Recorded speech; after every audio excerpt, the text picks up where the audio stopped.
Tibetan സംസ്കാരവും രുചി വൈഭവവും അടുത്തറിയാൻ ബൈലക്കൂപ്പയിലേക്ക് പോകാം. കർണാടകയിൽ സ്ഥിതി ചെയ്യുന്ന ബൈലക്കൂപ്പ ടിബറ്റിന് പുറത്തുള്ള ലോകത്തെ രണ്ടാമത്തെ ഏറ്റവും വലിയ ടിബറ്റൻ സെറ്റിൽമെൻ്റാണ്. കൂർഗിലെത്തുന്ന സഞ്ചാരികളുടെ ഇഷ്ട ലൊക്കേഷൻ കൂടിയാണ് ബൈലക്കൂപ്പ. മടിക്കേരിയിൽ നിന്ന് കുശാൽ നഗർ വഴി 40 കിലോമീറ്റർ സഞ്ചരിച്ചാൽ ബൈലക്കൂപ്പയിലെത്താം. ചൈനയുടെ അധിനിവേശത്തെ തുടർന്ന് ടിബറ്റിൽ നിന്നും പലായനം ചെയ്ത് ഇന്ത്യയിൽ അഭയം തേടിയ ബുദ്ധമത വിശ്വാസികളാണ് ഇവിടെ താമസിക്കുന്നത്.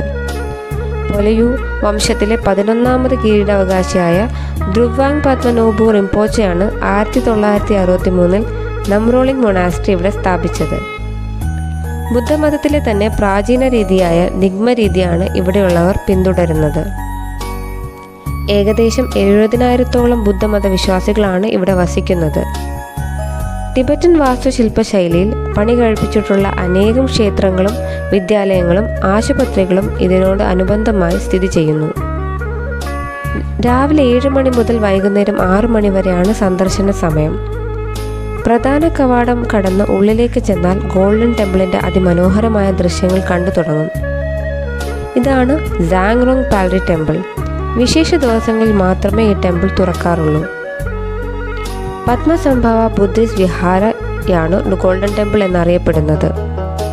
ഏറ്റവും വലിപ്പമേറിയതും സന്ദർശകർ ഏറെ എത്തുന്നതും ഇവിടേക്കാണ്. പത്മസാംഭയുടെയും അമിത്സുയുടെയും മധ്യത്തിലായി ശ്രീബുദ്ധൻ്റെ സ്വർണ്ണ നിറമുള്ള വലിയ വിഗ്രഹം നമുക്കിവിടെ കാണാം. പ്രത്യേക സമയങ്ങളിൽ ലാമമാർ കൂട്ടത്തോടെ എത്തി ഇവിടെ പ്രാർത്ഥനയിൽ ഏർപ്പെടാറുണ്ട്.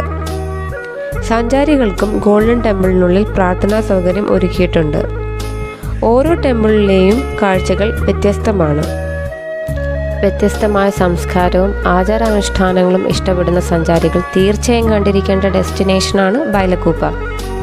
ടിബറ്റൻ വിഭവങ്ങൾ ലഭിക്കുന്ന അനവധി റെസ്റ്റോറൻറ്റുകൾ ഇവിടെ സ്ഥിതി ചെയ്യുന്നു. ഇവിടെ എത്തുന്ന സഞ്ചാരികൾ ടിബറ്റൻ രുചി വൈഭവം കൂടി ആസ്വദിക്കാതെ മടങ്ങാറില്ല. ലാമമാർ താമസിക്കുന്ന ഹോസ്റ്റലുകൾ, അതിനോടനുബന്ധമായി സഞ്ചാരികൾക്കായിട്ടുള്ള കരകൗശല വിൽപ്പനശാലകളും ഇവിടെയുണ്ട്. ഗോൾഡൻ ടെമ്പിളും പരിസരവും അതിമനോഹരമായാണ് പരിപാലിക്കുന്നത്. ഇവിടുത്തെ പോസിറ്റീവ് വൈബ് തന്നെയാണ് മറ്റ് ഡെസ്റ്റിനേഷനിൽ നിന്നും ഗോൾഡൻ ടെമ്പിളിനെ വ്യത്യസ്തമാക്കുന്നത്.